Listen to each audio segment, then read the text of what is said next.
Ang Mount Everest na siya 130 kilometers nga baklayonon round trip. Mura ra kag nagbaklay gikan sa Valencia City padulong sa Cagayan de Oro City. Kailangan makabaklay ka og 10 to 15 kilometers matag adlaw. Mao ni ang usa ka hinungdan nga mipanaw si Engineer Philip sa ilang pagsakat sa Mount Everest.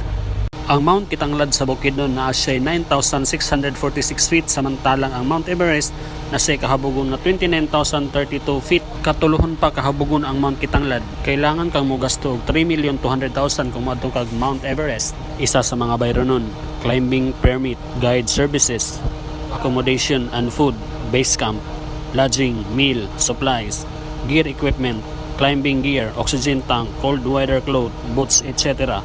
Insurance, travel and emergency evacuation coverage.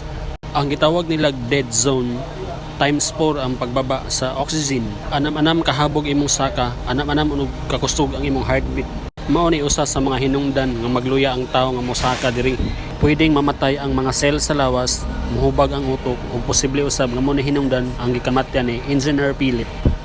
Mura daw ka diri og jogging nga nakaginhawa sa drinking straw.